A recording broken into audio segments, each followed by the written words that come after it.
Ladies and gentlemen, good morning or good afternoon, depending on where you're based. Today with us, we have a very, very important addition to these discussions, and that's Irakli, who is the managing director of the Court of the Citizens of the World.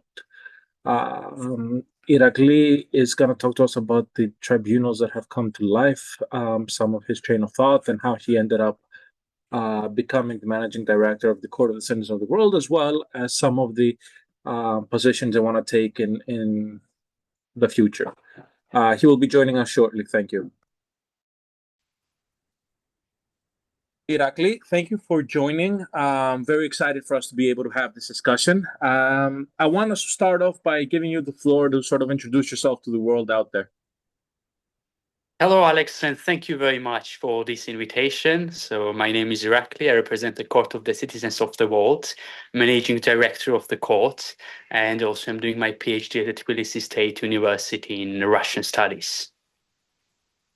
Fantastic, fantastic. Wow, PhD is an end goal of mine too. So I'm very, very interested on why you chose Russian studies, but I guess it's a different discussion altogether. So talk to us a little bit about the court. What is the Court of the Citizens of the World? Yes, so the Court of the Citizens of the World is independent people's tribunal established by the international law specialists, human rights actors from all around the world with two main goals. First is to create a platform for people who unfortunately face serious atrocities, injustice, unfair treatment, and on the other hand, to demonstrate how international law works. And with this in mind, we already had three people's tribunals. First one was focused on the war Putin has waged in Ukraine. The second one explored human rights violations within the Uyghur community and Tibet in China. And third and most recent one was focused on the responsibility of social media platforms in regards of the human rights violations. And when the idea of court was born, roughly 5 years ago, among our chairman, Mr. Yakub Alexander Matvichuk, the Nobel Prize winner from Ukraine, and late Ben Ferenc, the famous prosecutor, they thought of having the court cases, the tribunal cases on the court cases that official justice system and official courts are still unable to fully cover. And that's also our focus. Of course, it's not a real court. The verdict our judges have, it's not legally binding, but idea behind every people's tribunal is to raise awareness. And that's our focus, to make it very informative and let people know what's happening. Okay, that's very interesting. That's extremely interesting. Because I feel, and I think this is a majority of how people feel within the European Union space, that we no longer have the voices of the past that would stand and represent you in the ways that they would represent you, and you wouldn't have this direct access to the possibility of being represented fairly in a court. So I think what you're doing is God's work. So my question to you is then, how do you come up with the court cases you wanna you do? And for example, why did you choose Ukrainian-Russian war or the social media platforms? What was the logic behind it, and what are your upcoming initiatives in that field, if you can share a couple? Yeah, of course. So the key factor here is that even so, of course, the justice, it exists and humanity has been making a huge progress to achieve a lot of things, such as the special tribunals, the ICC, and now we see that the special tribunal for Ukraine is being established. Still, we see that justice is not as swift as we wish. So that's one thing. The things are not happening as fast, as soon as we wish. Another thing is that there still are a lot of topics that are not fully covered by international justice. For example, we plan to have the Ecocide Tribunal in November with the COP30 in Brazil. And we see that the planet is under serious threats. The destruction of environment is going. Even so, there are no strong accountability mechanisms. So we try to create blueprint trials on these topics to demonstrate how it should be. But it's not independent decision among the core team members to which case to take. We also closely work with amazing advisory board with members such as Sir Geoffrey Robertson or Ambassador Stephen Rapp, who also advise us with them from the perspective of the amazing international lawyers, where the efforts of such events, such as the People's Tribunal, are needed. So one thing is that we do our own investigation. The second thing is that we closely work with our amazing advisory board. Okay, I have two follow-up questions to that. One is on how you conduct the investigations, and the second one is on the grounds of international law, right? So, Yeah. because I'm political science by degree, Mhm. so I was very intrigued by international law, and I spent a lot of time for international law, and it seems to me that there is a blueprint for it, but the amount of case studies that exist, other Mhm. than some very basic stuff like Nicaragua versus USA, for example, if I recall that correctly. I'm not too sure if I recall it correctly. Mhm. Um, are very basic case studies, case law. So, Mhm. as far as I understand it, one of the things the Court of the Citizens of the World wants to do is the investigations on one side, and then on the second side, kind of create potential case law that could be implemented in complicated scenarios that international law has Mhm. acknowledged to exist but hasn't touched yet. Am I right Mhm. the way I understand it? Yes, well, to be more specific, when we speak of the international law, we usually work within the international criminal law. So this gives us a more strict frame from the one side, but from the other side, also being people's tribunal, like citizens-led initiative, we have, let's say, a bit of freedom to act. For example, with the social media tribunal, it was first tribunal that we did not very much rely on the international criminal law, but we also had to use the human rights law. The thing is that the court has own concept notes where we have written down the rules, the procedural rules and the laws, the structure of the tribunal Mm. itself. And when we speak of, again, the international criminal law, we don't have many venues on the global stage, such as, for example, ICC. It would, for Mm. example, work on the topic of the war crimes, crimes against humanity, and so on. But what court is trying to do is to stay within the international criminal law, to do the trials on the topics that we don't see very much swift developments by the ICC and the global community. And the point of investigation is something that's maybe most difficult from our side, as of course we do not have access to the secret materials or any government materials. So how do we do, for example, how do we prepare the tribunals against Netanyahu and against Hamas leadership? So we have to rely on the human rights reports, the reports that are public and anyone can read it, or to the some respectful media outlets that we can trust. Mm. So when we read the information, we try to connect with the people, with the publisher, with persons mentioned in the article or report. And this gives us opportunity to do a networking and collect evidence from the publishers, from the people who are mentioned in the articles and reports. So it's a chain of actions that helps us to investigate. But yeah, we do not have any access to the secret materials or documentation, of course.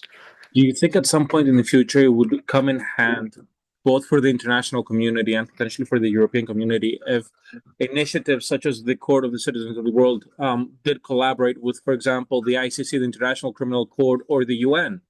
Mhm. It's a good question, but the problem is that there is always conflict of interest if the official courts, for example, as we plan also to do the tribunals against Netanyahu and Hamas leadership, and we saw that ICC already took some actions. Obviously, we cannot invite anyone involved in this work, starting from the legal team or any personal that's has own contribution to this process. But on the other hand, we always have on our legal panel that always consists of three judges, three defense lawyers, three prosecutors. We always have the mostly former ICC personnel, ICC judges, or the prosecutors, and so on. One main thing that I still need to mention about the court and our contribution to the global justice is that our tribunals are filmed as the documentaries. Oh, okay. And this is, yes, this is very important moments because, as we say, that nowadays we do not have many global avenues that can prosecute the crimes that we discuss during our tribunals, but we still have the witnesses and victims and very, very senior level lawyers participating in our tribunals. By filming it as a documentary, we very much document the real evidence that can be used by any official court in the future. So we at the moment have a huge database of evidence on many, many topics. We are waiting for the international community of justice Come and knock to on your doors. develop to the extent. Yes, for example, we now see that Ukraine tribunal is established, and we already had the Ukraine tribunal in 2023 February, which was focused on the crime of aggression. So I'm still, for example, looking forward how we can support the Ukraine tribunal with our findings and materials, for example. And this can happen with any topic and every topic we are working on. Okay, I see. That's very interesting, and I don't want to be the devil's advocate. You have tackled the issue of Ukraine, but for Yes. example, in the past year or so, or during the election campaign in the U.S., Hmm. Trump, for example, was talking about a big misuse of funds in the Ukrainian thing. Hmm. Uh, Now, I'm not saying you're pick and cherrying sort of the cases you want to take, because, for example, previously you mentioned that tribunal both for Netanyahu and Hamas. So it sounds to me like there's no bias, but for the sake of transparency, I wanted to ask, how do you Yeah. pick how do you pick your battles? So as I have mentioned, it's from one side, it's our internal work that we discuss to find and research to find the cases that we can use in format of the People's Tribunal. And on the other hand, we ask the senior lawyers such as the Sir Geoffrey Robertson or Ambassador Stephen Rapp to have their advice on the topics and on the development on international stage. For example, I just returned this morning from our workshop where also we had a conversation with Sir Geoffrey Robertson, who was presented there. We discussed the work that ICC is doing. It's very important what they're doing. Unfortunately, just very slow, and it will unfortunately most likely take decades to have any sort of justice served there with the thing of the arrest warrants and Netanyahu and Hamas. And for example, it became clear for us that the ICC at the moment is mostly focused on the starvation being used as a method Method of against war. the civilians in Gaza. So this means for us that in our tribunal we won't touch this topic to not to interrupt at any sense the official process that's already happening. Okay, So but you this can is very tackle the important. remaining topics. I got it. I see. Yeah. How do you think civil society and the legal community are responding to the work you guys are doing? Actually, very well. I would say perfectly. Especially, we have a lot of support from amazing lawyers, international lawyers, and we understand that lawyers are usually very busy. They have very little time available. But the easiest thing about organizing our tribunals is to assemble the star teams of the lawyers because they are really dedicated. They believe in the same ideas as we do, so they very much support this process and they spend a lot of time working with us. It's really appreciated. Uh, with the civil societies, it's also progressing and always getting better. But I think the civil societies have their uh, own framework, which is different to the tribunal's work.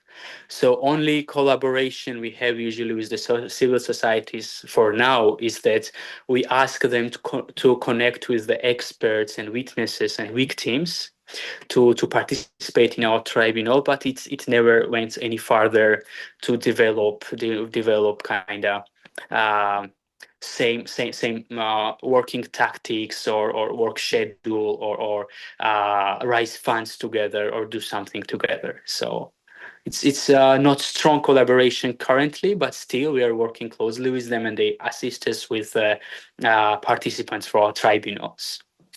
Okay. Do you think that you could benefit, for example, with more enforcement power or potentially more media exposure in affecting civil society?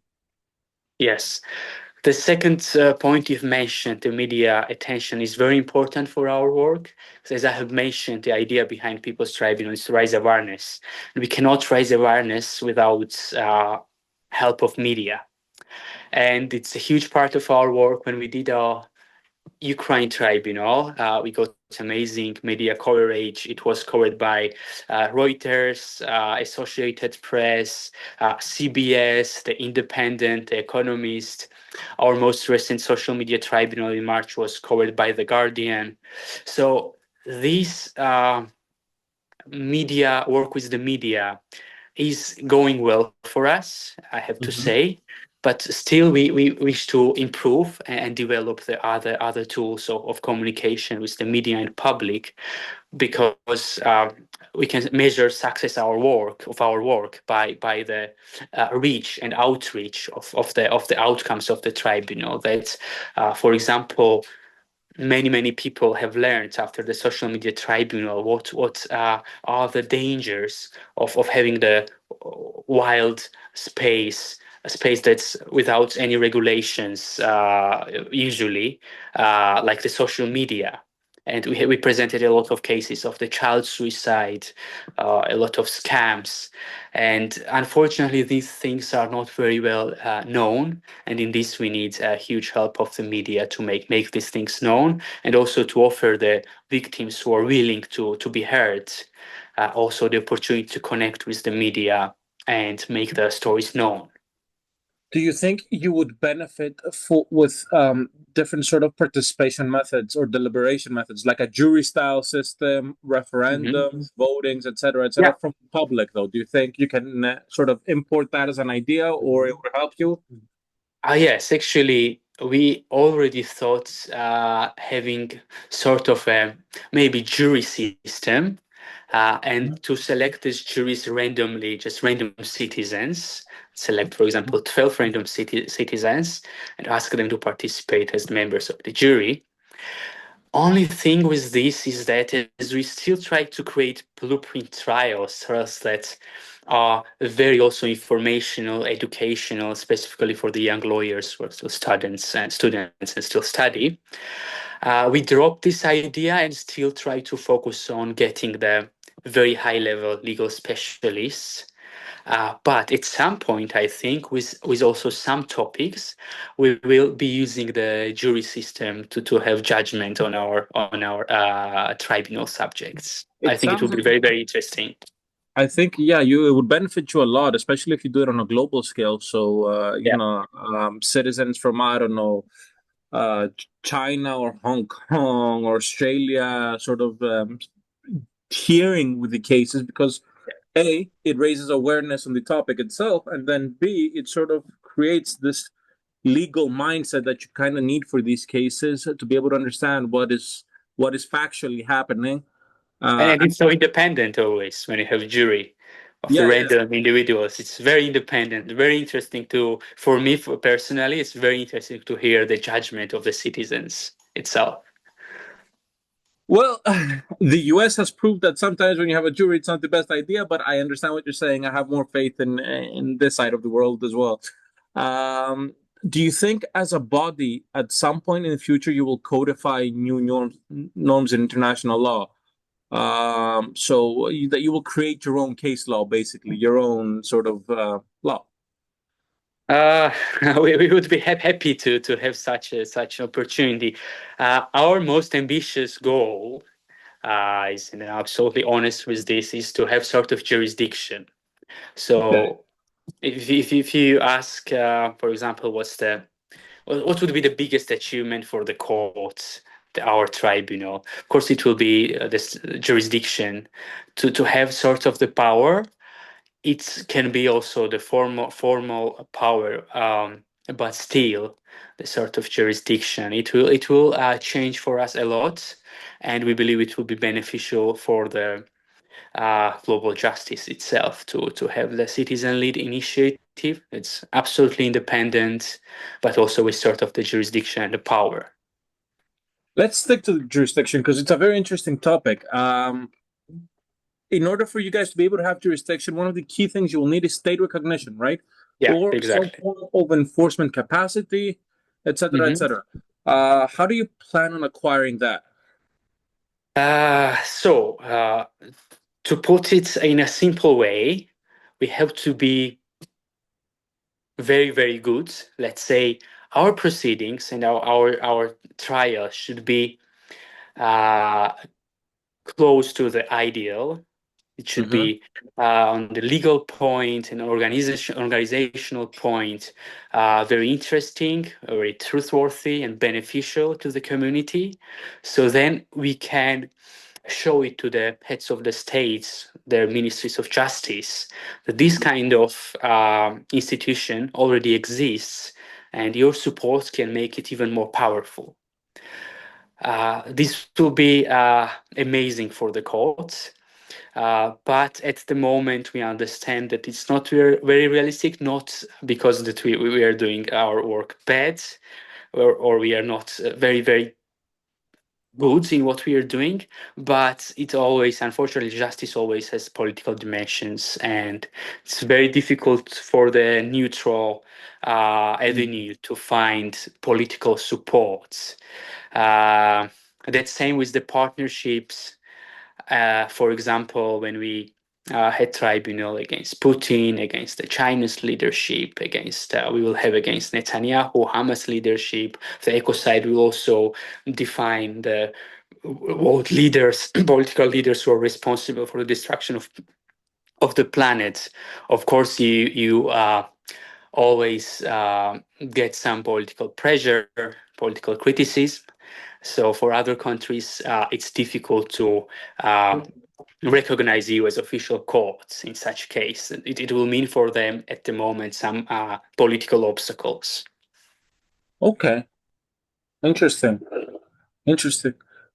Quick question, follow-up question on that. Yeah. How do you plan on dealing with issues that fall beyond the borders, like transnational corporate abuse, Hmm. stateless victims, things like that? How will the court deal with it, assuming it gains jurisdiction, right? So it does become recognized, even if Hmm. it's by a small percent of countries. Well, it's very much possible.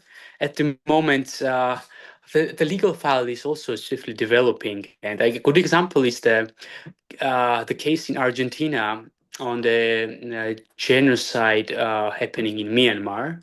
Mm-hmm. That the Argentinian prosecutor actually, as I remember correctly, they already issued arrest warrants against some officials who are in Myanmar. So someone who is far from the legal file might think that what Argentina has to do is the Myanmar, like different part of the world, and Most how of us does think it, that way. yeah, how does it work legally?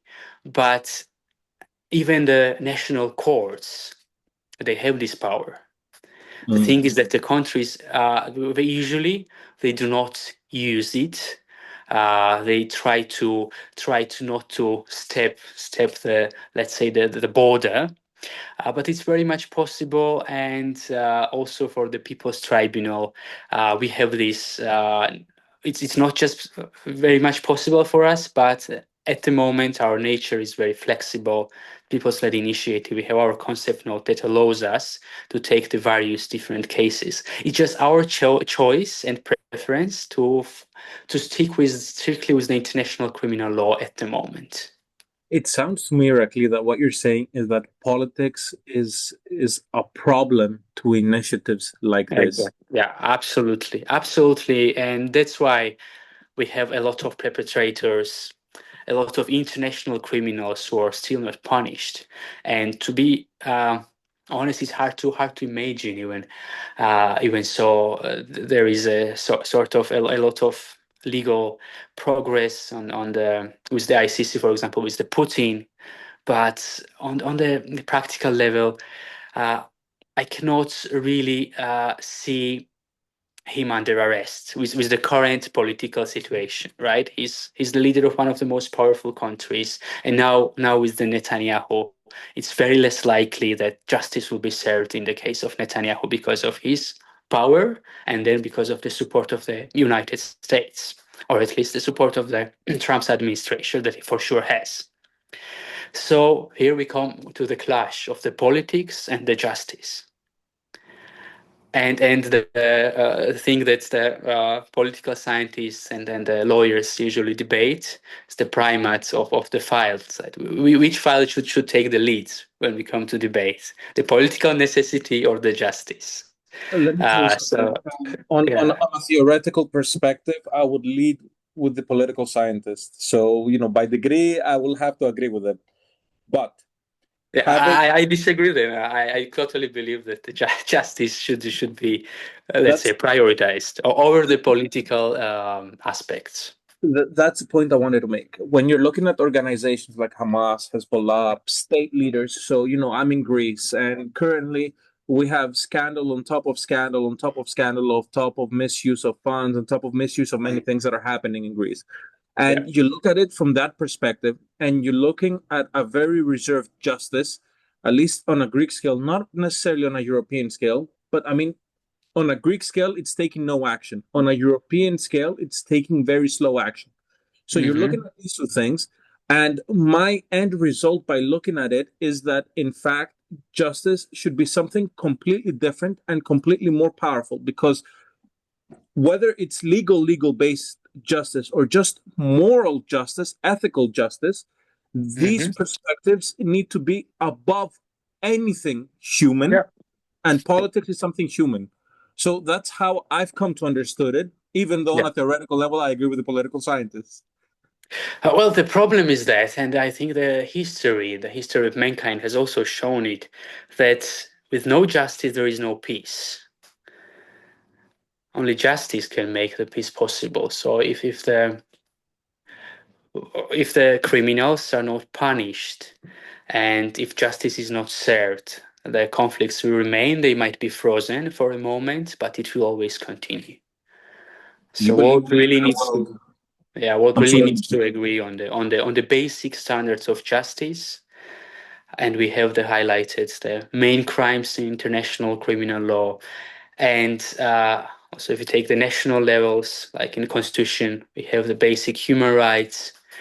So these are the things that we should not let politicians to debate very much, but Mhm. should be just implemented in real time.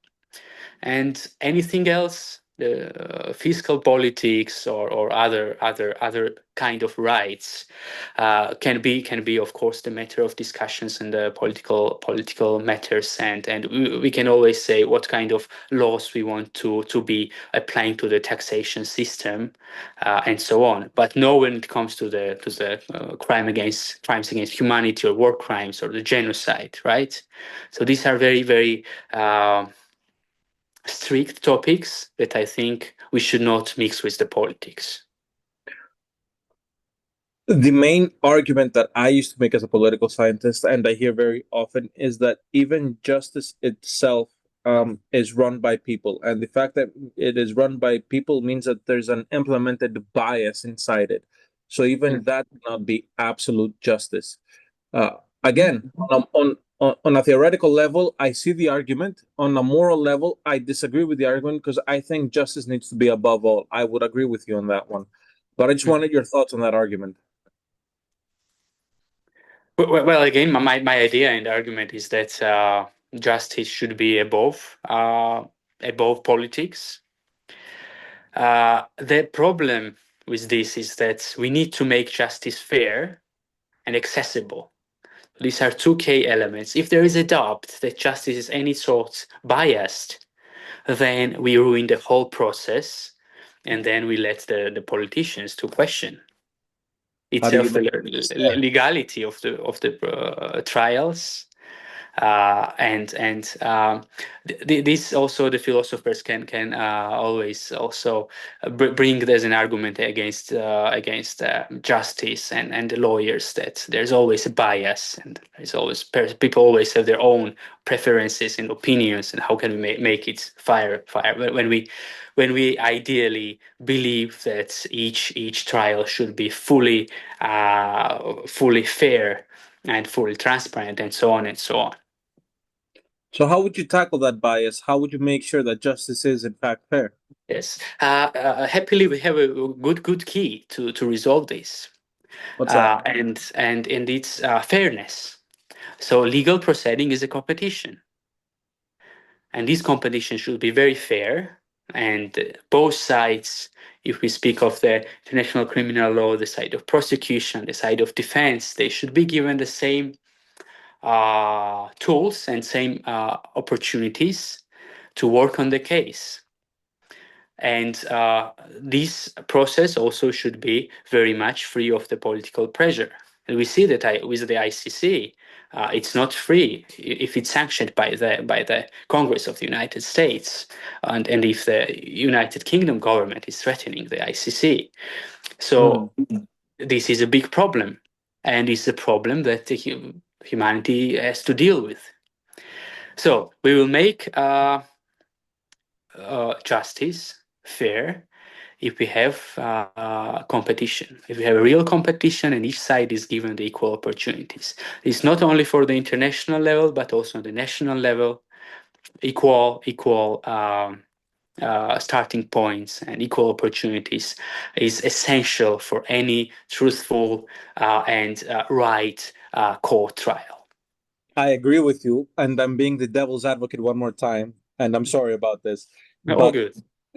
in order for you to have equal opportunity, we go back to the point of recognition. And if you can't get recognition, then how are you going to have equal opportunity? Mhm. So it's something that the court itself organizes. So first thing is that we should on structural level make it possible that the both sides have same opportunities. Another thing that's independent from the court is the state itself.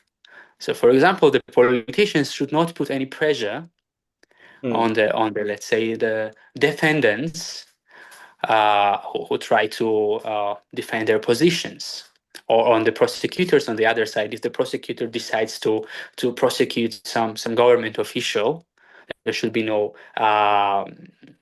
invasion by the politicians to this process. So one is the structural thing that every court should ensure that everyone is given the equal terms. And the second thing is the political pressure that we should completely erase from every legitimate trial. It's a tough market to get into. um, my question to you is: okay, you've had some trials, you've made some decisions, you've had some tribunals, Ukraine v. Russia, for example, the Yes. one that I have on Hamas and Netanyahu. As you currently stand, do you face any pushbacks from any governments? Because at the top of my mind, it sounds like you should be receiving pushback from Russia, Yeah. from Israel, potentially from the USA. So, are you receiving any pushback? Yeah, actually, we had a sort of interesting story with this. So what we are doing is we are doing this at own risk, and we understand that's not an easy journey.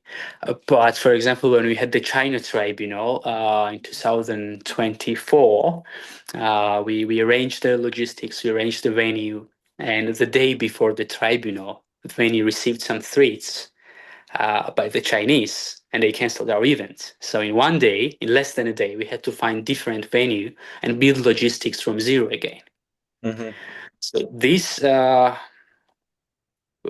not surprised that we have this kind of problems, but this is very disappointing because this, first of all, the human rights work for the work that's centered on the victim stories, and we really at least hope to have understanding of this moment by first of all people who we involve at any type of work, and we also don't do this work against any government. We just do it for the No, work of the the law is law. justice. The law is independent. If you Yeah, feel yeah, that some absolutely. person has violated the law, then you take him to court and you see how they, the best arguments, and for me at least, the best arguments and moral justice have to play a role in it.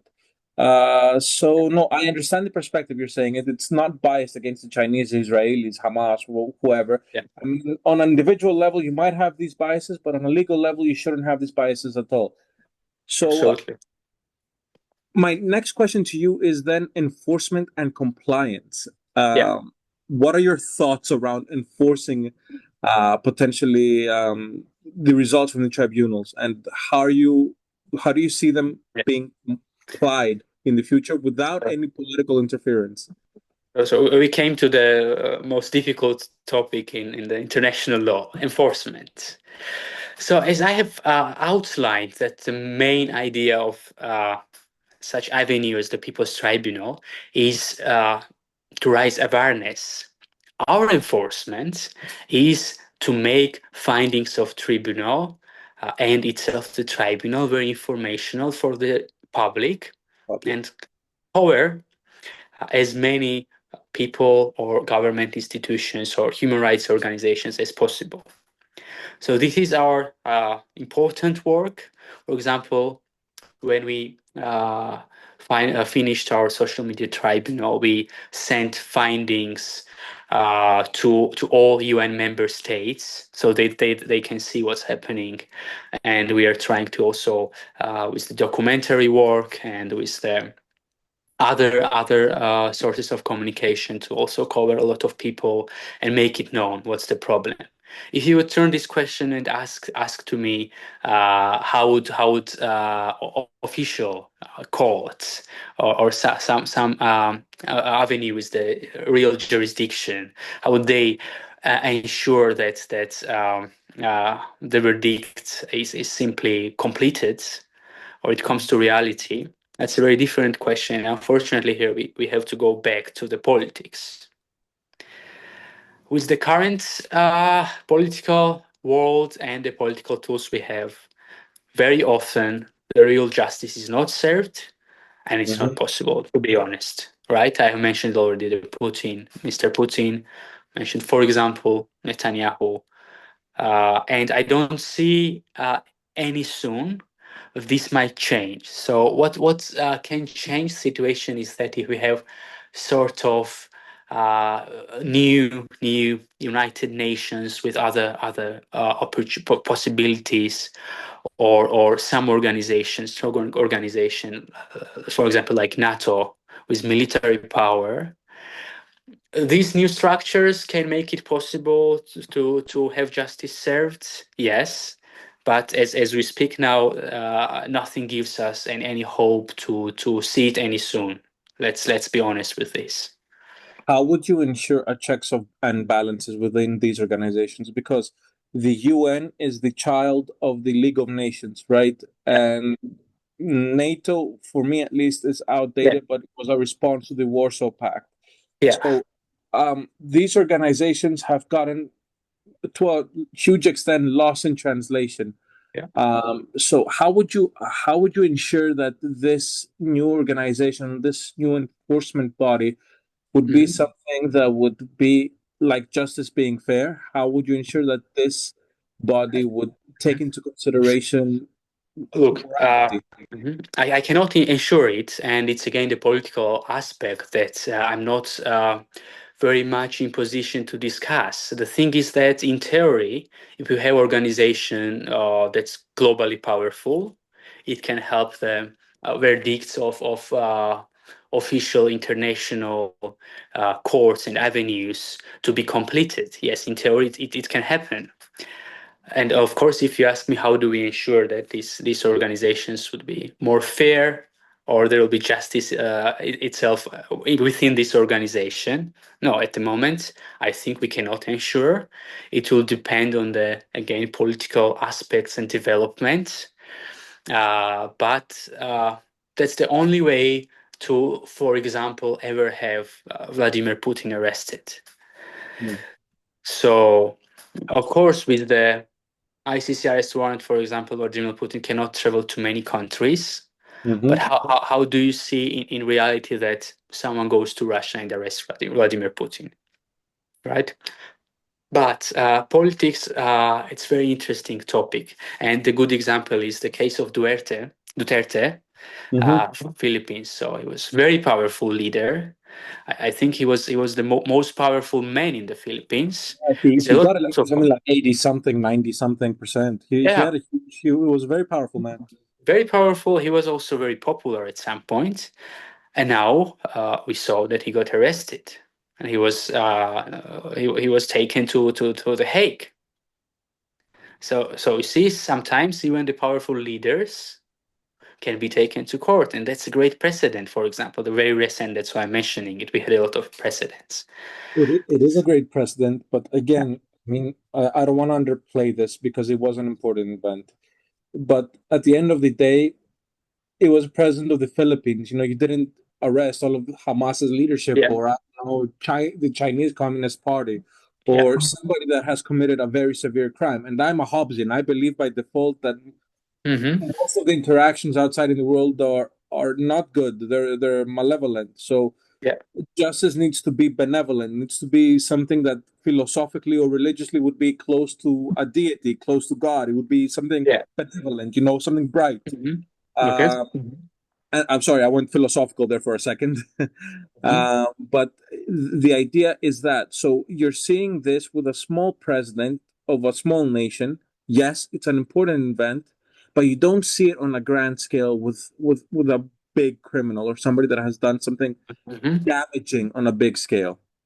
When I was myself a law student, roughly already 10 years ago, I remember my nihilism towards the international law and my disappointment. I come myself from the occupied country.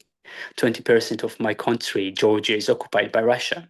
Hmm. So I had one very interesting lecturer who who was leading this course of the international law, and every time I would start my nihilistic philosophical speech, she would stop me and put me back to middle of 20th century or 70s or even 90s, and we would compare the progress. So what was 100 years ago, what was 50 years ago, what was 30 years ago, and what's now. Now what is now is not perfect. It's far from being perfect. But we can, if we want, or if we look into the historical perspective, international law is getting better and better. The very good example is the arrest warrant of the Vladimir Putin, because it's first time an international court issued arrest warrant on the leader of the UN Security Council, a member Mm. state. So Member that's state. something very new. Yeah, something very new. 10 years ago, 15, when Russia occupied Georgia, it did not happen. 20, 30, and so on. But now it happened. So it's very small steps, but international law is moving forward. And it gives us a very, very small hope that it will develop further and we will be able to really arrest criminals like Putin. But it's a hope. We can philosophically argue this for a long No, no, time. no, yeah, yeah. It's a very Yeah, interesting philosophical discussion, and if we do it, discussion can take hours. So let me change it a little bit on a people's level, civil yeah. society, right? And Okay. I'm gonna say this as an individual. Yeah. I feel that the majority of the time, justice is not being served. There is no justice, and I'm feeling this whether I live in Greece Hmm. with what I'm seeing on a political level, or you know, any other country I've been with from different perspectives, whether it has been a bad corporate entity or Yeah. I don't know some crimes that have been committed. So there's a lot of things that go unpunished, Yeah. and most people don't want to deal with the courts, don't have faith in the courts. So international law might be moving, but there's no faith in international law, just as there's no faith in civil law or criminal Yeah. law or public international law. So I think it's just a law problem and it's a lack of faith towards law. Look, What's your take uh, on that? yeah, the actual problem is that law is not justice. So we usually associated law and justice are same things, but law is order. Hmm. And the real question is, do we like the order? And there are countries, for example, at the moment in my country, we have a lot of political problems. We have a lot of people arrested that a lot of people believe that they are political prisoners. So no matter how our justice system, the courts deal with the subjects, will always be idea that they are not fair. The courts are not fair, and it's politically motivated legal action. Mm. Because that's the order in my country. I'm not entering the field of justice. Semi-line. Yeah, even so, I have my clear opinions on this. As I try to stay in the legal philosophy this time, I won't touch the political topic. Mhm, It's mhm, justice or not. But this is the order in Georgia at the moment. Same is in Greece, in the Italy, Spain, or so on. Every country has own order, and if you see the statistics in the European countries, the trust of the official institutions and trust of the courts is usually higher because the order in the countries in the Europe is order that it's supported by the majority of the population. But if you go, for example, to the society of the Belarusian society, for example, the trust to the courts is very low because people don't agree with the order they have in the country. So law will never be truly one with the justice. Law will always be order, and it's politicians' work mm. to make order close to the justice. So the citizens have this feeling of justice that comes from the order. So it's not the lawyers that will resolve this problem. That's a very interesting perspective. That's an Thank you. incredibly that's an incredibly interesting perspective. I'm a little bit dumbfounded. I don't know what to respond to it. It's a good perspective. It's a good perspective. Okay. Yes, and yeah, it's a little bit unfortunate because the understanding when I for example became student, I wanted to be a law student because I had a big sense of justice, a strong senses as a very young person. I Yeah. read a lot of historical books, historical romance, and so on, and I always had interesting ideas regarding this. And I went to the university, and the first was the biggest disappointment that I have learned that law has nothing to do with the justice. It's all about order, all about rules, all about the organization of the state and the organization of our lives as well. Let me ask you something, and again, this could potentially be another philosophical question, but Yes.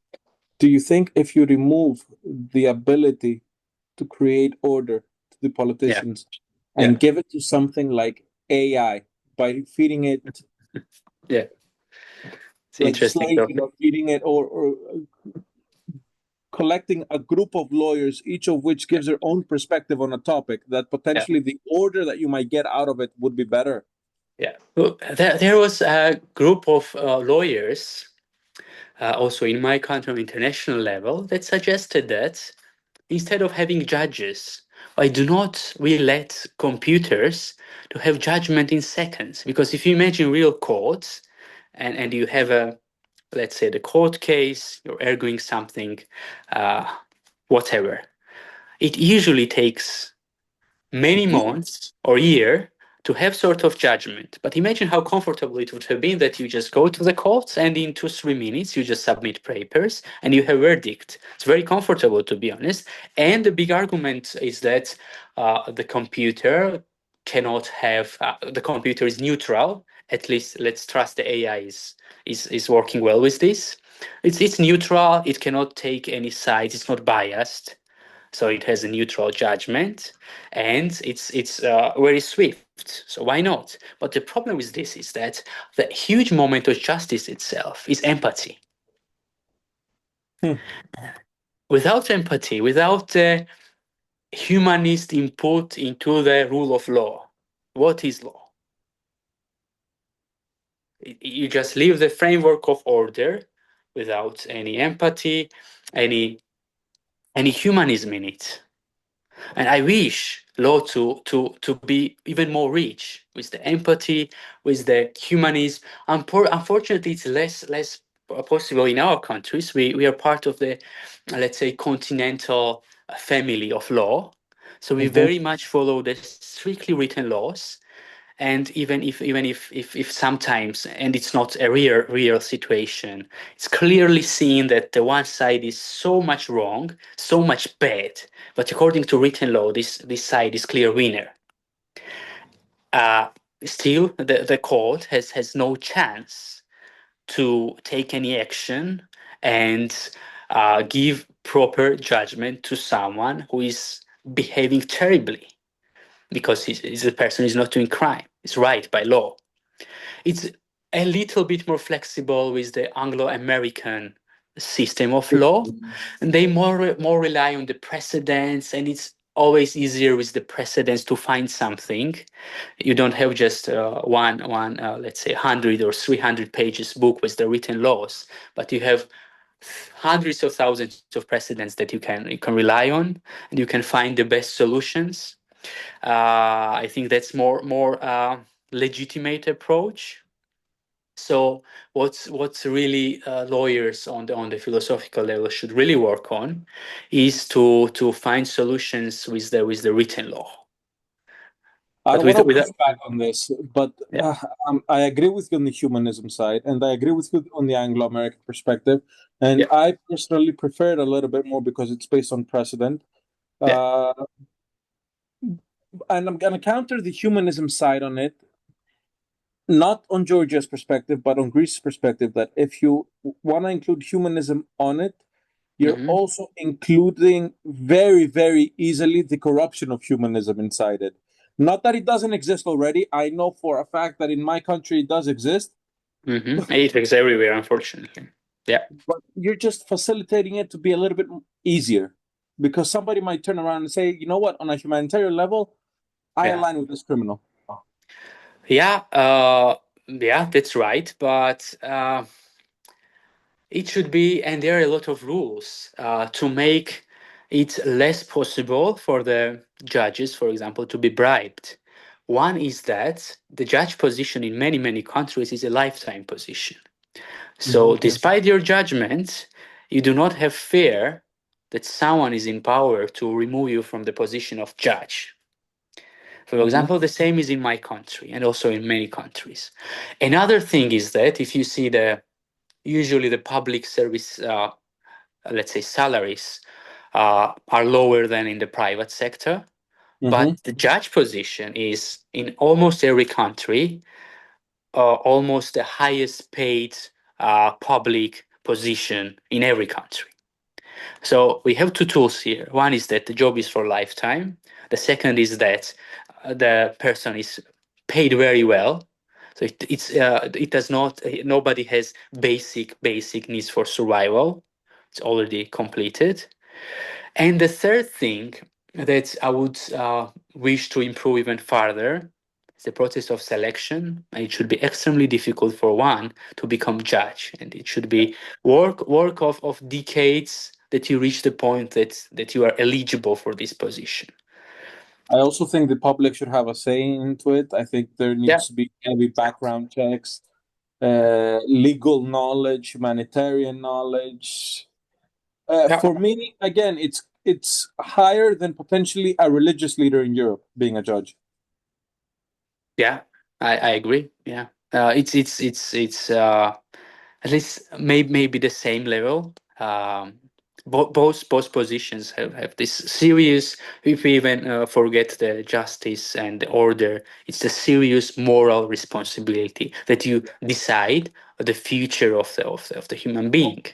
Of the humans, yeah, yeah, Yeah, of everybody you deal with and interact with. Yeah, it's quite yeah. an important role. I agree with you.